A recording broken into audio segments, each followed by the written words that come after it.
आपकी जीत के बाद सर एक दृश्य देखा, आप काउंटिंग सेंटर से निकल रहे थे, बेहद भावुक वो दृश्य था, आप रोए। हमने तो आज तक सुना है कि राजनीति में जज्बात की कोई जगह नहीं होती, लेकिन भूपेंद्र हुड्डा जीत के बाद जिस तरीके से भावुक हुए, इस जज्बात के पीछे की वजह क्या थी सर? देखिए, वो जो भावुकता थी वो खुशी की भावुकता थी, वो जो आंसू थे खुशी के आंसू थे, और कहीं ना कहीं एक बहुत बड़ी इंसानियत की जीत हुई।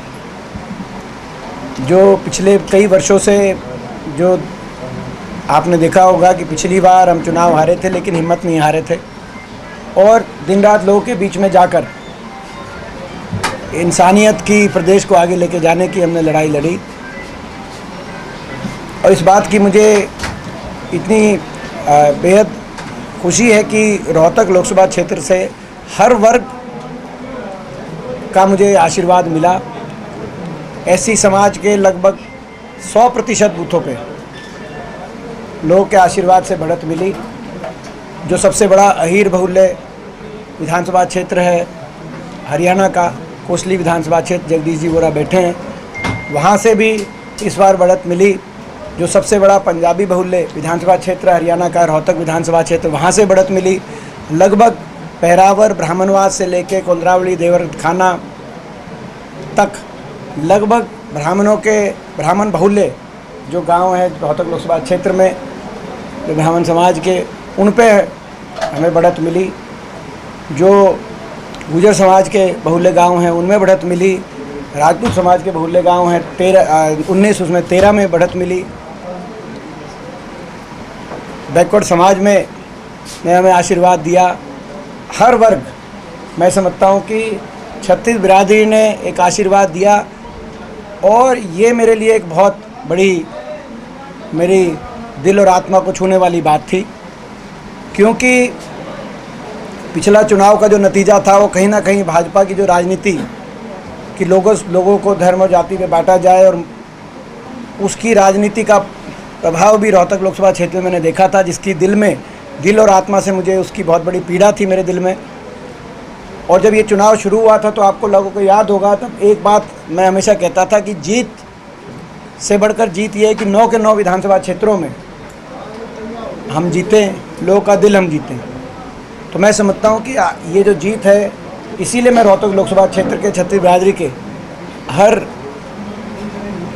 हमारे मतदाता को मैं समर्पित करता हूँ कि सभी का आशीर्वाद मिला, और बड़े बहुमत के साथ देश में तीसरी बड़ी जीत के रूप में लोगों ने यहाँ से साथ दिया। और मैं मानता हूँ कि जिनका साथ मिला और जो किसी कारणवश जिनका मत नहीं भी मिला, उनके भी दिलों को हमने छुआ, ये मेरा मानना है। वो भी हमारे अपने हैं। तो ये मैं समझता हूँ, इसीलिए वो जो भावुक का पल था वो अंदर से मैं समझता हूँ एक खुशी की भावुकता थी, एक खुशी के आंसू थे। वो इसीलिए आंसू थे कि आपस का प्यार, लोगों में आपस का प्रेम, और जब इंसानियत की जीत होती है तो मैं समझता हूँ कि एक बहुत बड़ी बात होती है। लोकसभा चुनाव से पहले शुरुआत में ही भाजपा के कुछ नेताओं द्वारा दोबारा से जातीय ध्रुवीकरण के प्रयास किए गए थे, लेकिन उसको तोड़ते हुए समाज ने और जनता ने एक मैसेज दिया कि अब वो नहीं है। तो क्या मानते हैं, क्या विधानसभा चुनाव में भी यही परिपाटी रहेगी, लोगों ने भुला दिया उन चीज़ों को? नहीं, निश्चित तौर से रोहतक लोकसभा के नतीजे ने प्रदेश को और देश को एक दिशा देने का काम किया है। जो धर्म जाति की भाजपा की राजनीति थी उसको नकारने का काम लोगों ने किया है, और प्रदेश की राजनीति को एक दिशा देने का काम किया है। जो सरकार 10 वर्ष से पूरी तरीके से एक विफल सरकार साबित हुई है। किसी भी मापदंड में उसके कार्यशैली को आप देखेंगे, आज देश में सबसे ज़्यादा बेरोजगारी हरियाणा में है, नशा बढ़ गया हरियाणा देश में सबसे ज़्यादा, अपराध बढ़ गया हरियाणा के अंदर, विकास की पटरी से उतर गया हरियाणा। एक भी औद्योगिक क्षेत्र हरियाणा के अंदर, 1 इंच मेट्रो, 1 इंच रेल की लाइन, एक नया कोई विश्वविद्यालय इस सरकार में नया नहीं बन पाया, आपके सामने है। तो ये सरकार जो एक विफल सरकार साबित हुई हरियाणा वासियों के लिए, मगर वो केवल अपनी राजनीति समाज में बांट के राजनीति करती थी, केवल उसका एक 10 साल का एक नज़ारा देखा हरियाणा वासियों ने। उस तरह की राजनीति को नकार के और सकारात्मक राजनीति की नींव रोहतक लोकसभा क्षेत्र वासियों ने रखने का काम किया, और इसको हम आगे लेके जाएंगे। हरियाणा देश में विकास में नंबर 1 बने, हरियाणा देश का पहला विकसित राज्य बने, ये लोगों ने सपना देखा है और इस सपने को साकार करने के लिए हम अपनी तरफ से संघर्ष करेंगे। भारत सरकार अग्निवीर के मुद्दे पर बात अब करना चाहती है, एक इनका लेके फिर प्रदेश के जो मुख्यमंत्री नायब सिंह सैनी, उनका बयान आया है कि लोकसभा चुनाव में कांग्रेस पार्टी ने झूठ बोला कि संविधान को बदल देंगे और लोगों के मन में ये घर कर गया, अब भाजपा के कार्यकर्ता घर कर जाएंगे और जो कांग्रेस पार्टी ने झूठ बोला है। देखिए, ये मैं लोगों का धन्यवाद करता हूँ कि जो जिन्होंने मत दिया वो बाबा साहब द्वारा निर्मित देश के संविधान को बचाने का लोगों ने काम किया, देश के लोकतंत्र को बचाने का लोगों ने काम किया और हर वर्ग के अधिकारों को, संवैधानिक अधिकारों को, एससी समाज के अधिकारों को, बैकवर्ड समाज के अधिकारों को, हर वर्ग के अधिकारों को, संवैधानिक अधिकारों को बचाने का लोगों ने काम किया है। अब ये क्या कहेंगे वो तो ये बताएं, लेकिन इनकी नीयत लोगों के सामने आ गई। जैसी सरकार चलाई इन्होंने, आपने देखा इस सरकार में सरकारी नौकरी समाप्त कर दी, केंद्र में भी, हरियाणा में भी 30 लाख सरकारी पद केंद्र में समाप्त कर दिए, 2 लाख सरकारी नौकरी हरियाणा में समाप्त कर दी और जो बची उनको भी कच्चों पे कौशल निगम जैसी स्कीम्स आ गई जिसमें बिना रिजर्वेशन, बिना पेंशन, बिना मेरिट के बच्चों को कच्चे में सरकार स्वयं एक ठेकेदार का काम सरकार ने करने का काम किया। फौज में भी यहाँ तक कि पक्की भर्ती समाप्त करने का काम किया गया। तो ये, और जहाँ पक्की नौकरियाँ जो थी भी उनकी भी पेंशन ख़त्म करने का काम इस सरकार ने किया, न्यू पेंशन स्कीम लाकर। तो इनकी नीयत दिख गई थी और चुनाव से पहले इनके नेताओं के बयान, मोहन भागवत, अनंत कुमार हेगड़े, बाकी नेताओं के बयान कि हम संविधान को ख़त्म करने का काम करेंगे, 400 पार का नारा इसीलिए, तो कोई कसर बाकी नहीं बची थी। देश के लोगों को मैं मुख्यमंत्री जी कहना चाहता हूँ, आप देश के लोगों को ना समझे, देश की जनता सबसे समझदार है। उन्होंने आपकी नीयत समझ ली और वोट की चोट से आपकी उस नीयत को हराने का काम किया जो आप देश के संविधान के साथ खिलवाड़ करने की सोच रहे थे। अग्निवीर को लेकर अब रिव्यू है, शायद वो सेंट्रल गवर्नमेंट ला सकती है। देखिए, प्रदेश सरकार अब सरपंचों से बात करना चाहती है, कर्मचारियों से बात करना चाहती है, परिवार पहचान पत्र में तमाम खामियां दूर करना चाहती है। तो ये वो मुद्दे थे जिस बहुत लेट हो गए, को संघर्ष करते देखा। ये अब वो बात करना चाहते हैं, तो इसे खुद की जीत मानते हैं आप मोरल रूप से? देखिए, बड़ी देर कर दी जनाब, आते आते बहुत लेट हो चुके हैं। इनको चुनाव हारने के बाद, इस चुनाव में भाजपा की करारी हार के बाद अब समझ आया कि जिन मुद्दों की हम लड़ाई लड़ रहे थे, हर वर्ग की सुनवाई करनी चाहिए थी इनको। 10 वर्ष तो हर वर्ग को जिसने अपनी सुनवाई करने की कोशिश करी उनको लाठियाँ मिली, सरकार लाठी की भाषा में जवाब देती थी 10 वर्ष। तो इनकी नीयत दिख चुकी है। हरियाणा का भट्टा बिठा दिया, भट्टा बिठाऊ सरकार साबित हुई, भट्टा बिठाऊ सरकार। इन्होंने हरियाणा का भट्टा बिठा दिया, एक शब्द है जो हमारे ग्रामीण अंचल में हम इस्तेमाल करते हैं। ये भट्टा बिठाऊ सरकार साबित हुई है और ये चौपट राज साबित हुआ हरियाणा में। तो ऐसे चौपट राज और ऐसा भट्टा बिठाऊ सरकार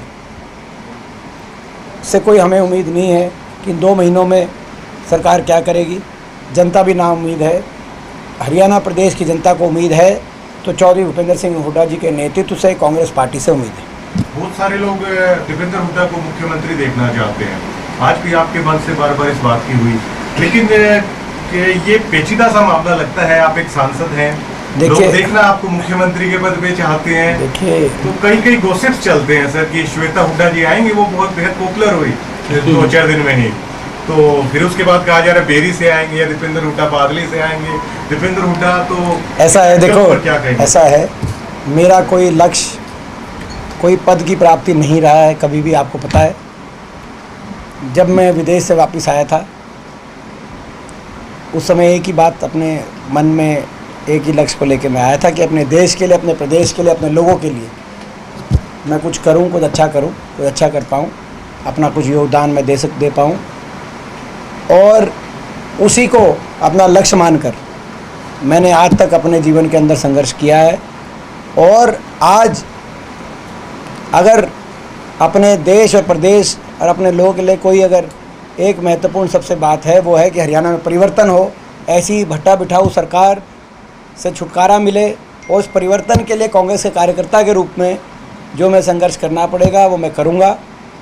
हरियाणा में चौधरी भूपेंद्र सिंह हुड्डा जी के नेतृत्व में कांग्रेस पार्टी चौधरी उदय भान जी की अध्यक्षता में कांग्रेस पार्टी प्रचंड बहुमत से सरकार बनाने जा रही है। हरियाणा के लोगों ने नतीजों में ये साफ कर दिया, आपने देखा देश में विपक्ष को मिलने वाला सबसे ज़्यादा वोट शेयर अगर कहीं आया तो वो तमिलनाडु या केरल में नहीं आया, तो हरियाणा प्रदेश में मिला विपक्ष को वोट सबसे ज़्यादा 48%। तो ये जीत है चौधरी भूपेंद्र सिंह हुड्डा जी के नेतृत्व की, चौधरी उदय भान जी की अध्यक्षता की, कांग्रेस पार्टी की, कांग्रेस के शीर्ष नेतृत्व का हम धन्यवाद करते हैं कि कांग्रेस के शीर्ष नेतृत्व ने जो विश्वास व्यक्त किया हुड्डा साहब के कंधों पर, उदय भान जी के कंधों पे, आज शीर्ष नेतृत्व का वो निर्णय भी सार्थक साबित हुआ है। तो हम इसी परिवर्तन के लिए हम लड़ाई लड़ेंगे, किसी पद प्राप्ति हमारा लक्ष्य नहीं है। दक्षिण हरियाणा के एक नेता हैं जो अपने आप को राजा साहब के नाम से विशेष तौर पर जाने जाते हैं, और उनके बारे में कहा जाता है कि उनका फरमान हिरवाल में जो है मैसेज चलता है, लेकिन इस बार कोसली विधानसभा ने जगदीश यादव जी जैसे नेताओं के नेतृत्व में उस भ्रम को तोड़ने का काम किया है, जबकि वो आज भी ये कह रहे हैं कि सीएम जो है हम डिसाइड करेंगे। तो आप क्या मानते हैं जो कोसली ने जो नई नींव रखी है वो कांग्रेस पार्टी के लिए विधानसभा में भी क्या कितनी मजबूती के साथ खड़ी होगी? मुझे विश्वास है कोसली विधानसभा क्षेत्र से कांग्रेस पार्टी जीतेगी, हम बड़े बहुमत के साथ जीतेंगे, मेरे को पूरा विश्वास है। विधानसभा में टिकट बंटवारे का क्राइटेरिया सर्वे ही होगा सर? कुमारी शैलजा भी यही दोहरा रही है। देखिए, ये तो हुड्डा साहब स्पष्ट कर चुके हैं कि पूर्णतः सर्वे के आधार पर, जैसे कि लोकसभा में दिया गया टिकट वितरण जो लोकसभा में हुआ, कांग्रेस शीर्ष नेतृत्व का हम धन्यवाद करते हैं, उन्होंने सर्वे और मेरिट के आधार पर टिकटें बांटी, तभी 48% वोट आई। हर सीट पे कांग्रेस का वोट शेयर इतना बड़ा, कोई एक भी सीट पे कांग्रेस का वोट शेयर में साधारण बढ़ोतरी नहीं हुई, असाधारण बढ़ोतरी हुई हर सीट पे। वो तभी हुआ जब कांग्रेस आलाकमान ने, शीर्ष नेतृत्व ने सर्वे के आधार पर प्रदेश नेतृत्व को विश्वास में लेकर अच्छी टिकट वितरण हरियाणा में किया, और विधानसभा चुनाव में भी अच्छा टिकट वितरण किया जाएगा, सही इसी रूप से किया जाए। मैं भाटिया जी लेट आए, इनका भी धन्यवाद अलग से भी करते हैं, सारा डोर टू डोर में साथ